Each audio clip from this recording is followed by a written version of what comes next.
Olá, caríssimos irmãos, caríssimas irmãs, que a divina luz brilhe aos nossos olhos e que sejamos dignos de viver em paz. Gratos a Deus somos todos nós, por esse instante bendito de estudo e de reflexão, a nos proporcionar esclarecimento, consolo e esperança, que são sempre tão necessários para a nossa jornada, para as nossas vidas. E para o trabalho de agora, convido a todos para que juntos possamos fazer uma prece.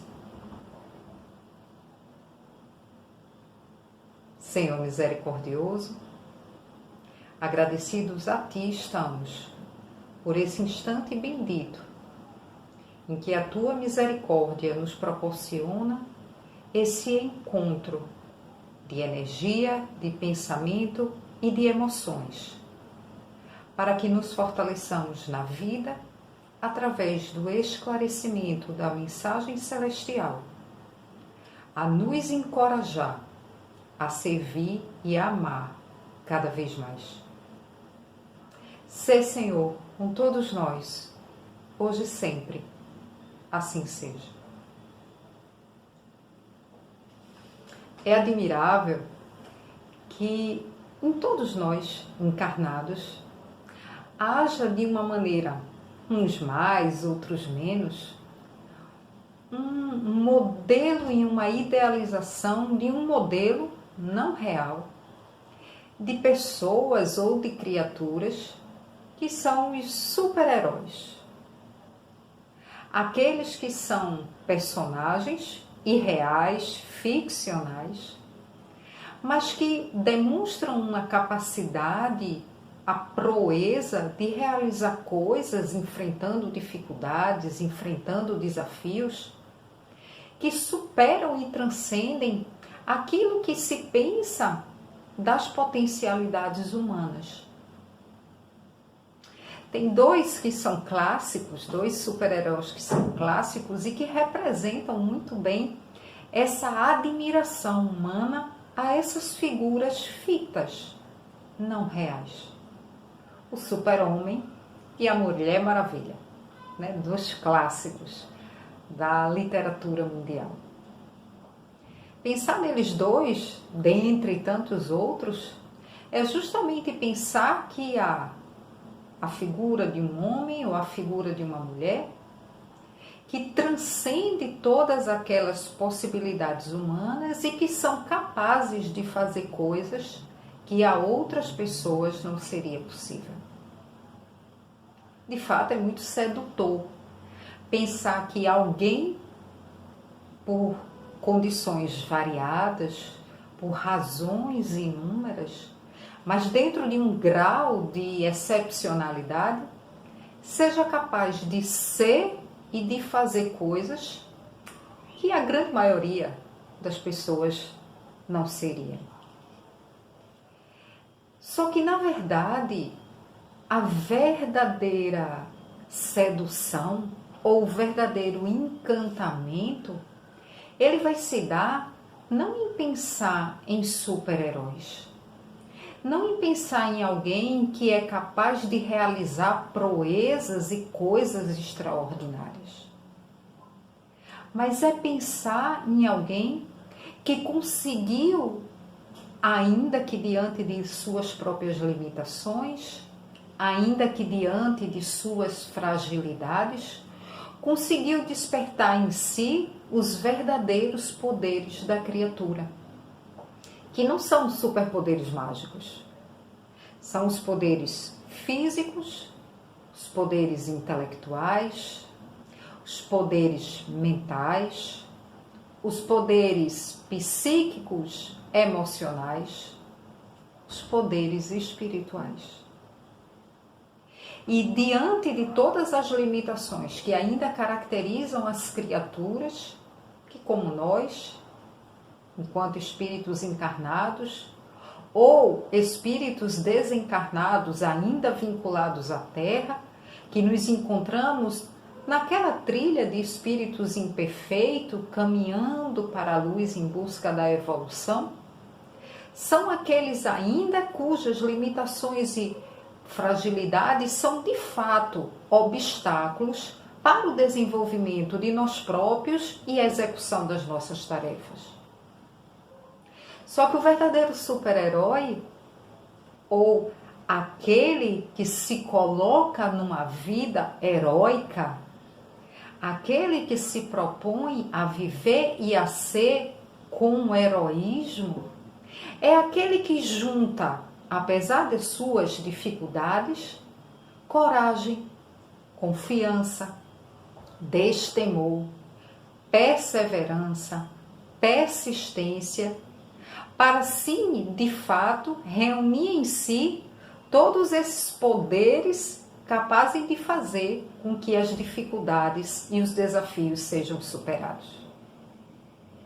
É por isso que o comportamento heróico dos indivíduos, encarnados ou desencarnados, tornam de fato a sua vida imperturbável, já que alicerçado em valores e em princípios de ordem superior, através dos quais constrói-se toda uma trajetória de luta e de vida para uma boa vida, sempre objetivando valores superiores da alma e do bem viver.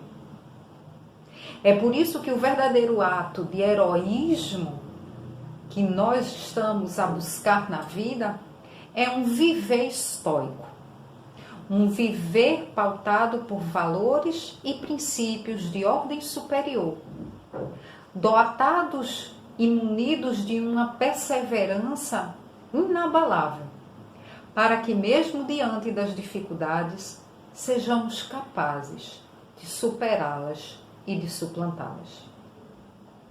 E a história da humanidade, ela tem nos oferecido inúmeros e incontáveis testemunhos de vidas heróicas, ainda que nós saibamos que não existem super-heróis.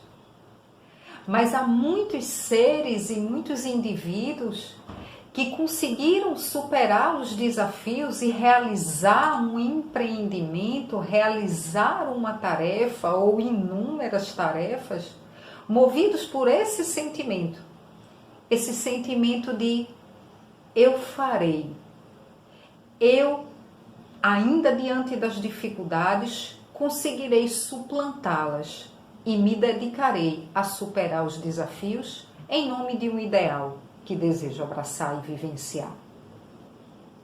E um desses personagens de vida heróica, que são inúmeros, como eu disse, na história da humanidade, muitos públicos, muitos desconhecidos, que nós individualmente os conhecemos, mas que eles não são conhecidos da grande maioria da população, mas que a gente conhece a luta, a batalha, a vida heróica, estoica de cada um deles, nas mais diversas áreas, nos mais diversos campos de atuação da vida, nos mais diversos aspectos e meios de atuação da criatura no existir e no viver, nós destacamos um para a nossa conversa de hoje.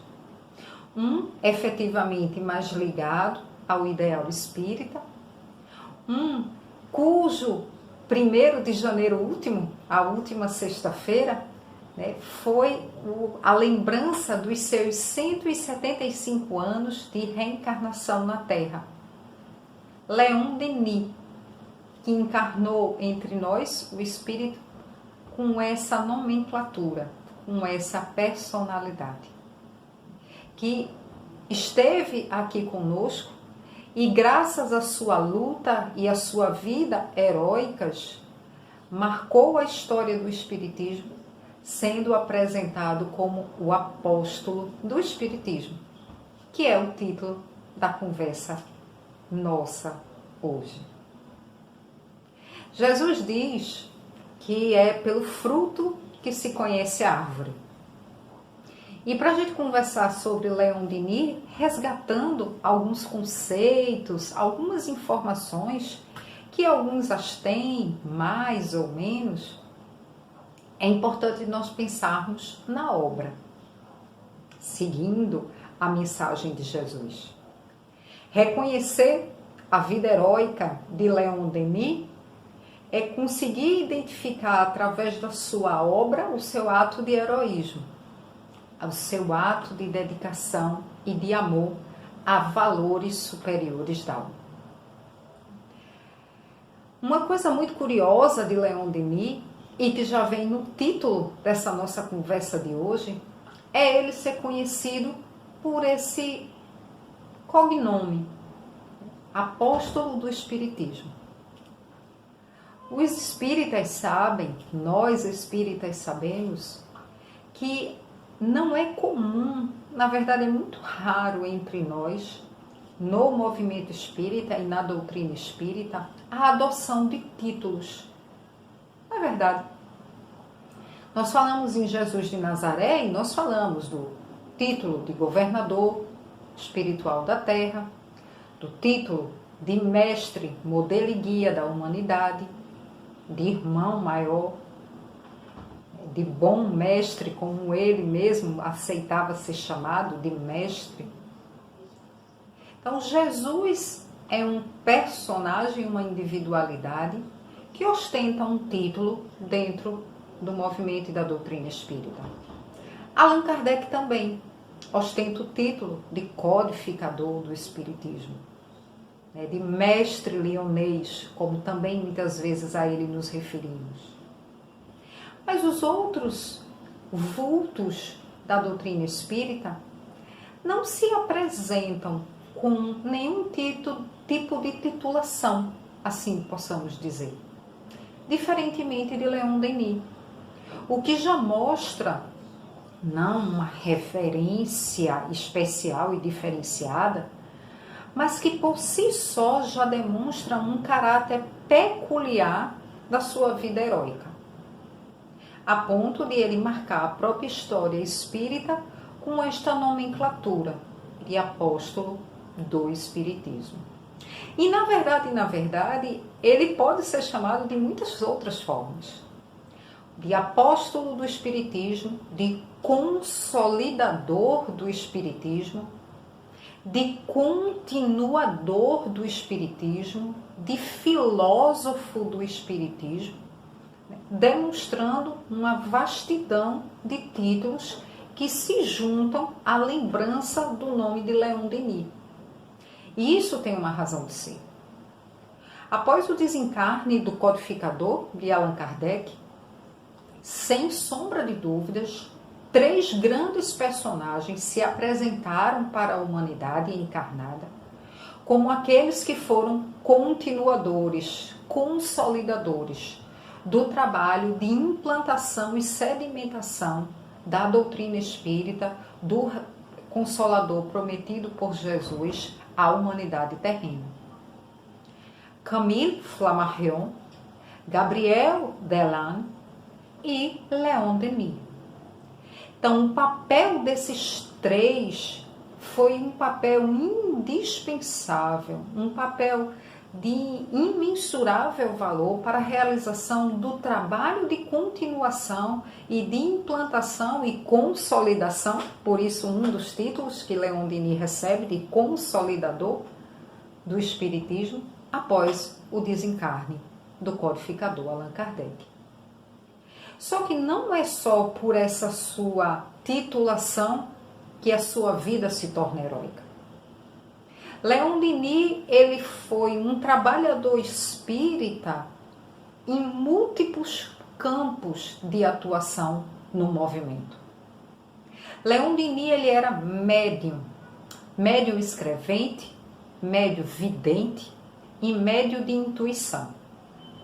E muito utilizou-se da mediunidade, do mandato mediúnico, como um trabalho de consolidação daquele espiritismo experimental muito típico daqueles primeiros dias de codificação, de doutrina espírita.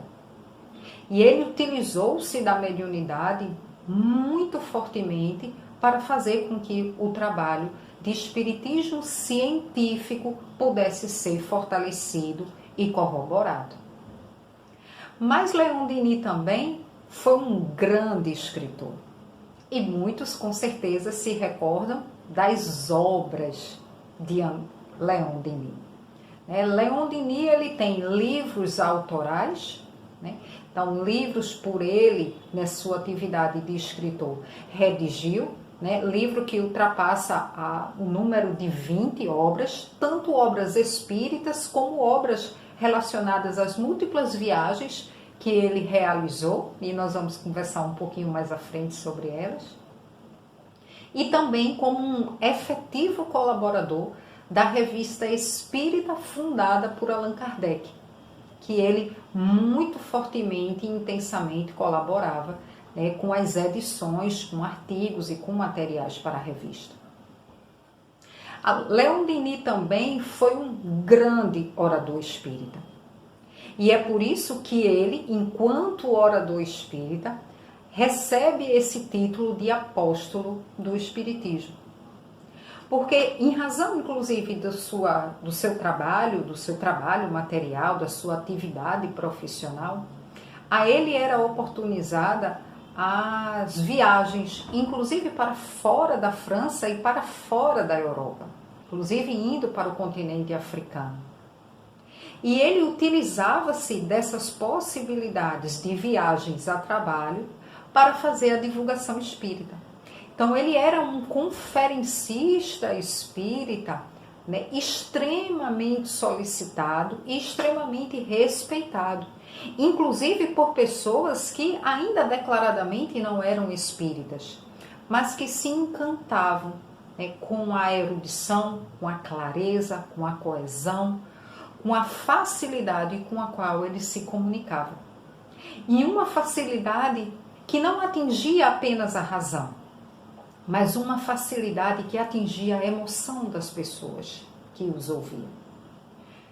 Leon Denis ele era bastante conhecido como aquele que mesclava a poesia, né, e a visão poética da vida de Deus e da mensagem celestial em toda a sua fala, em toda a sua obra, em toda a sua ação.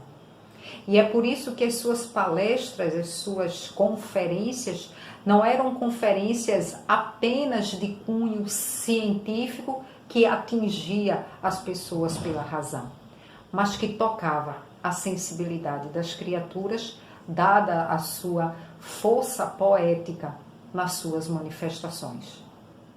E além disso, se já não fosse por demais suficiente, Leon Denis também tinha um forte trabalho enquanto filósofo e historiador daquela doutrina, da doutrina dos espíritos então nascente. Então, esse era o campo de atuação, né? Isso sem contar as atividades de cunho administrativos, de gestão administrativa de casas espíritas, dos congressos espíritas, de movimentos espíritas e atividades de assistência e promoção social que ele desenvolvia, principalmente vinculado à área da educação, que sempre foi o grande forte da atividade desenvolvida por Leon Denis. E quando a gente fala, né, de Leon Denis, escritor, que é o ponto talvez mais conhecido do seu trabalho, é muito fácil nós nos recordarmos de algumas obras, né? Algumas obras que nós conhecemos dentre esse vasto material publicado por ele ao longo da sua vida. O primeiro livro, né, publicado por Leon Denis em 1885, tem o nome de O Porquê da Vida. O Porquê da Vida. E nesse livro, um livro de pequeno tamanho, ele se propunha a trazer uma explicação sobre o Espiritismo, de uma forma muito racional, mas muito simples, sem maiores aprofundamentos, sem maiores complexidades, mas apresentar o que era o Espiritismo. Depois vem uma obra muito conhecida no movimento espírita, chamada Depois da Morte, que foi um livro publicado em 1889 e que ele vem trazer justamente esclarecimentos de ordem científica e racional, com aquela pegada poética muito típica de Leon Denis, sobre os problemas da vida e da morte. Justamente como o título propunha, como o título propõe, tratar sobre as questões relacionadas ao pós-morte. Em 1898, ele lança um livro polêmico e que ainda hoje é objeto e é merecedor do nosso estudo e da nossa reflexão, que tem o título de Cristianismo e Espiritismo. E nessa obra, Leon Denis traz uma crítica, uma crítica construtiva, mas uma crítica muito enfática, ao processo de institucionalização das ideias de Jesus a um corpo doutrinário no qual se fundamentou a lógica cristã dentro da sociedade ocidental, primordialmente. E aí ele começa a fazer essa análise, mostrando o que de fato seria Jesus, a mensagem de Jesus, e o que é essa doutrina cristã, muitas vezes apresentada e que não tem respaldo, nem total aderência à mensagem de Jesus. Um livro bastante polêmico, muito interessante. Ainda nos trabalhos de publicação de Leon Denis, nessa lógica de falar sobre o plano espiritual, algo que ele já havia começado a trabalhar lá em Depois da Morte, ele lança um livro em 1903 denominado No Invisível, que vai tratar justamente do plano espiritual. Até que em 1905 ele lança um livro que não tinha o nome do jeito que nós o conhecemos hoje, particularmente é o meu livro preferido de Leon Denis, O Problema do Ser, do Destino e da Dor. O título original do livro era apenas o problema do ser e do destino. Não aparecia essa continuação de a dor. E esse livro ele é fruto de todo um trabalho de discussões, de estudos, de debates que ocorreram num congresso espírita, acontecido em Liège, na cidade de Liège, na Bélgica, e que tem o grande objetivo de educar a alma humana sobre a sua natureza e o seu verdadeiro destino, o problema do ser e do destino. Então, explicar o que somos, para que existimos, qual é o nosso papel, de onde viemos, o que somos, para onde vamos, é o grande propósito dessa obra, uma obra belíssima e que é de fato merecedora dos nossos estudos. Leon Denis também publicou, ainda nesse início do século XX, em 1910, ele publicou um livro chamado Joana d'Arc, Médium. Joana d'Arc, aquele espírito que desenvolveu um grande trabalho enquanto encarnado na França, ainda na Idade Média, para consolidar a sociedade e o povo francês, libertando do domínio britânico. Esse espírito era o espírito que era o espírito guia, o verdadeiro mentor do trabalho de Leon Denis. Não aparecia para ele com esse nome, revelou-se depois como Joana d'Arc, mas Joana d'Arc era o espírito protetor do trabalho de Leon Denis, que se apresentava para ele com o nome de espírito Sorella. Se formos pensar lá no italiano, por exemplo, muito sugestivamente, Sorella significa irmã. Então se apresentava como espírito irmão, um espírito irmã de proteção. E aí, em 1910, Leon Denis conta da vida de Joana d'Arc, e é nesta obra, inclusive, que Leon Denis fala que Joana d'Arc era, de fato, a reencarnação de Judas Iscariotes, um ponto que sempre é objeto de discussão e de debate dentro do movimento espírita. Mas nessa obra, Leon Denis afirma que sim, Joana d'Arc e Judas Iscariotes eram o mesmo espírito em encarnações diferenciadas. Em 1911, Leon Denis lança uma obra que é considerada uma poesia filosófica científica, que é o livro O Grande Enigma. E ele, em 1924, lança um dos seus últimos livros, Socialismo e Espiritismo.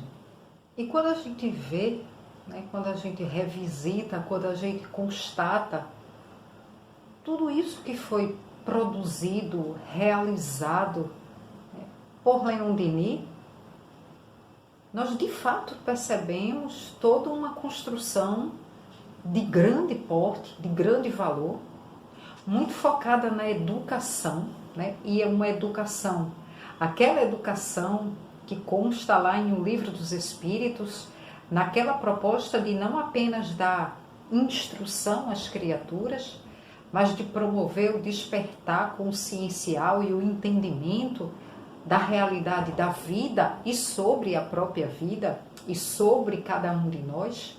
Então, a educação naquela proposta da codificação espírita, da mensagem espiritual, é um trabalho de fato de um grande valor, de um valor inestimável. É um trabalho grandioso. E quando nós pensamos muitas vezes nos trabalhos grandiosos realizados ou nos trabalhos de grande valor realizado, ainda que não sejam grandes trabalhos, muitas vezes nós esquecemos, podemos assim dizer, que estamos falando de pessoas, de espíritos encarnados que realizaram estes trabalhos.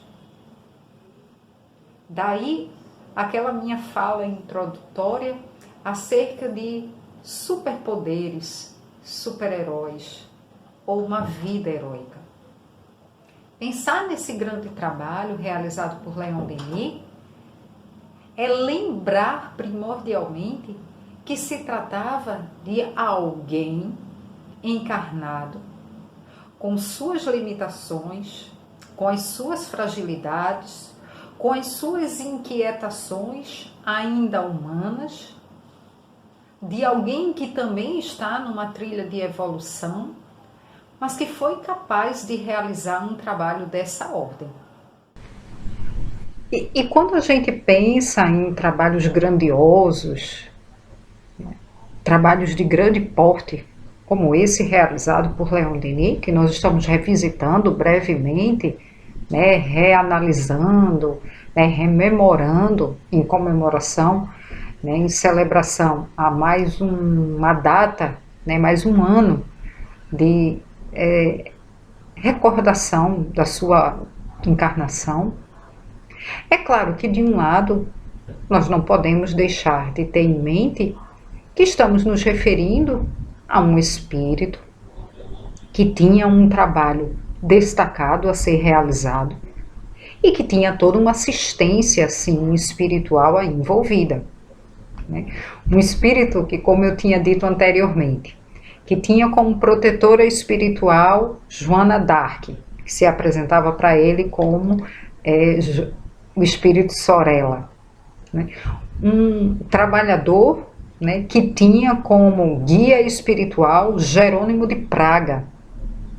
Jerônimo de Praga, para nós nos recordarmos, ele foi um monge que havia sido queimado nas fogueiras inquisitórias, juntamente com o seu líder religioso lá no século XV, havia sido assassinado por intolerância religiosa, justamente com o seu chefe religioso, hierárquico, eclesiástico, que era John Hus. E é importante nós recordarmos que John Hus reencarna contemporâneo a Leon Denis como Allan Kardec. Era outra encarnação, uma encarnação anterior do codificador. Jerônimo, que era guia espiritual de Leon Denis, tinha sido discípulo e tinha morrido junto com aquele espírito que na época, no século XV, era John Hus e que havia reencarnado contemporâneo a Leon Denis como Allan Kardec, mostrando todo um entrelaçamento espiritual. Mas isso não significa, e esse é um ponto que a espiritualidade sempre nos chama a atenção. Isso de maneira alguma pode significar para nós a desnecessariedade do esforço pessoal, do empenho pessoal. Daí a questão do ato heróico, daí a questão da vida estoica, do esforço, da coragem, do destemor, da persistência. É claro que para ele, como para todos nós, nunca faltará assistência espiritual. Mas é aquela frase muito célebre que todos nós conhecemos: ajuda-te e o céu te ajudará. Não se trata de um trabalho que é pronto e acabado, exclusivamente feito pela espiritualidade. É as bênçãos do céu com o esforço daquele que se dedica ao trabalho. Essa é a grande dinâmica da vida. E é por isso que o que vem para nós de exemplo, como nós vimos no mês de dezembro, aqui na casa, nas palestras virtuais, falando dos personagens da Boa Nova, como agora que vemos o caso de Leon Denis, é lembrar que se de um lado, e é fato, há a assistência espiritual, do outro lado há um esforço individual muito grande, o ato heróico. E falar da vida de Leon Denis, naquela sua encarnação, é falar de alguém que tinha, sim, inúmeras limitações e dificuldades. Que muitas vezes são as limitações e dificuldades que a humanidade atual apresenta como justificativa para uma inércia, para um não agir, para um não fazer, ou uma desculpa para fazer errado. Leon Denis era de família muito pobre, né? Ele nasceu, lembremos-nos, né? Estamos falando de um personagem que nasceu em 1º de janeiro de 1846, na França, na cidade de Fougue, e que viveu 81 anos, né? Uma vida longeva, 81 anos, vindo a morrer em 12 de abril de 1927. Morreu na cidade de Tours, também na França. Nasceu e viveu na França em cidades diferentes.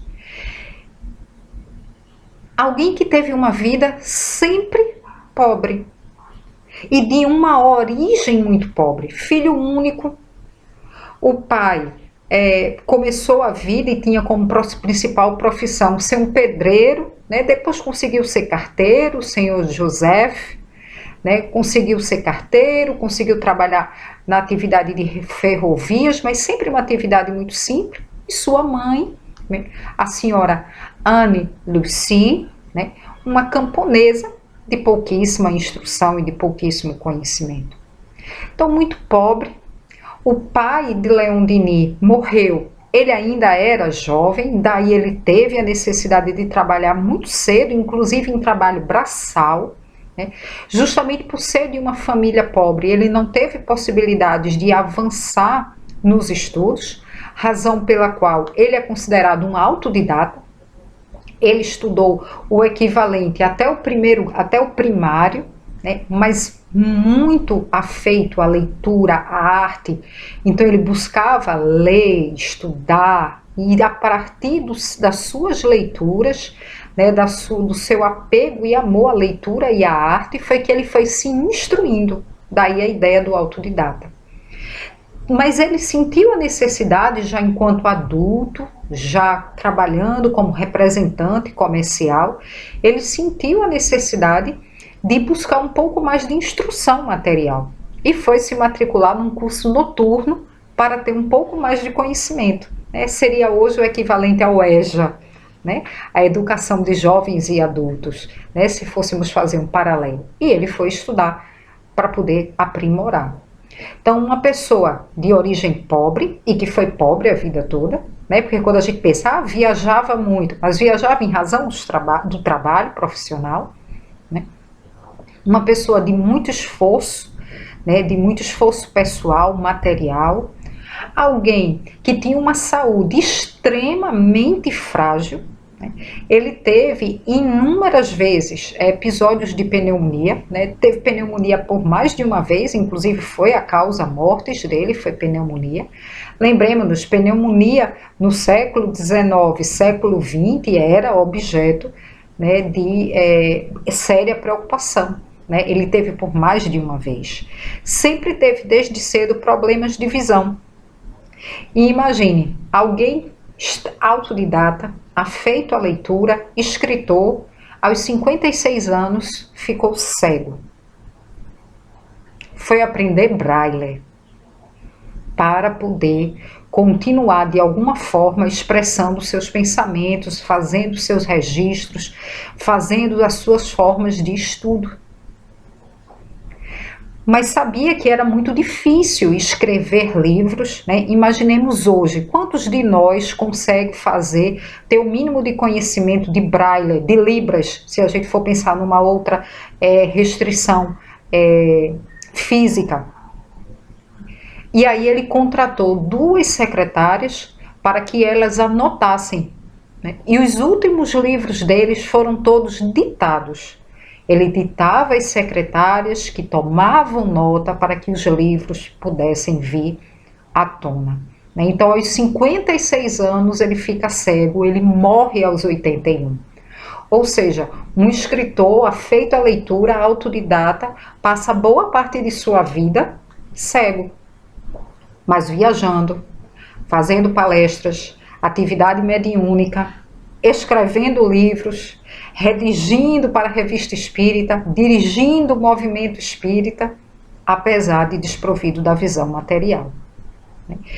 E a sua saúde era tão frágil que ele inclusive optou por abrir mão de constituir uma família.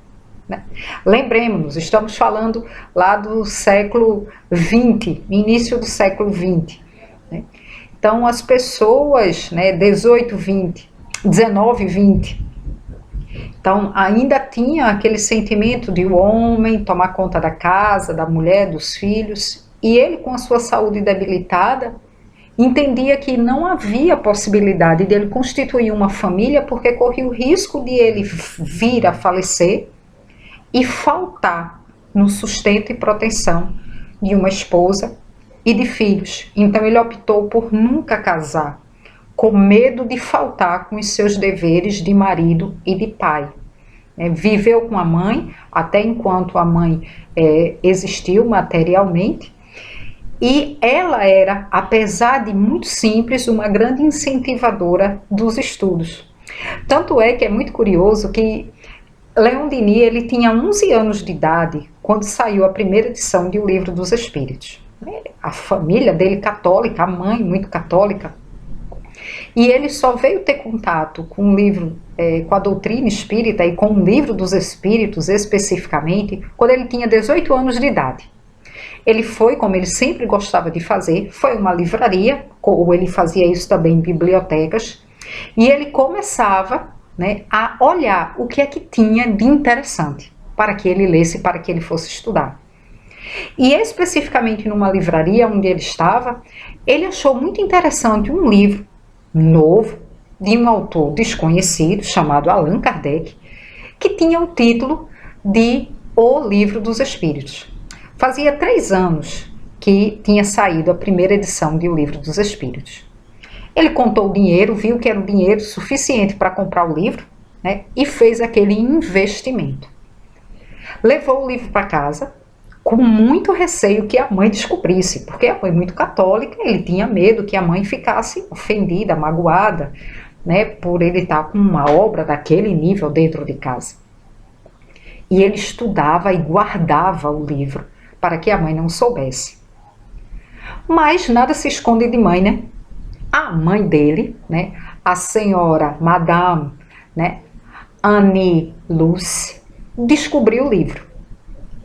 E para grande surpresa dele, acho que nós sabemos que nada é por acaso, ela não apenas incentivou a leitura, como ela passou a ler o livro e ambos se tornaram espíritas.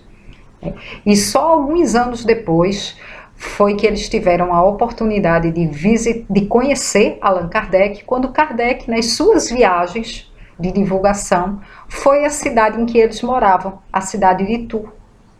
E lá em Tours, numa palestra, eles se conheceram e firmaram laços de amizade. Né? E aí aconteceu, né, todo o processo de imersão de Leon Denis no Espiritismo. Né? Mas ele, né, extremamente atento ao que acontecia no mundo. Né? Leon Denis era amigo, né, de Dr. Bezerra de Menezes. Leon Denis era amigo, inclusive recebeu em sua casa, lá na França, Canuto Abreu, né, um grande trabalhador e historiógrafo, né, do movimento espírita brasileiro. E ele acompanhava, né, todo o processo de desenvolvimento e formação do movimento espírita brasileiro. Então, um homem muito antenado, numa época sem internet, sem WhatsApp, com todas as dificuldades típicas de uma tecnologia daquela época. Mas este homem empreendeu um esforço estoico, que fica para nós de lição, de recordação e de aprendizado. As dificuldades, elas sempre vão aparecer de alguma forma no caminho. Nós bem sabemos disso. O que vai fazer a diferença é a maneira pela qual nós investimos no trabalho e nos dedicamos ao trabalho. A verdadeira vida de heroísmo, sem alarde, sem balbúrdia, sem aplausos e sem público, mas uma vida dedicada a um trabalho a ser feito, regido pela nossa consciência, guiado pelo nosso coração e sob a condução do mais alto. Essa é a grande mensagem que Leon Denis deixa para nós. É por isso que lá no livro O Problema do Ser, do Destino e da Dor, ele tem uma frase quando ele vai falar sobre a razão de ser, de existir de cada um de nós, que era a própria síntese do pensamento dele, para a própria vida dele, e que com certeza é o que serve para todos nós. Ele diz assim, na minha edição, na página 309, de O Problema do Ser, do Destino e da Dor, que ele diz: a minha passagem pela Terra, diz ele que é assim que nós devemos pensar, próximos ao nosso desencarne ou após o desencarne, já que nós sobrevivemos à morte.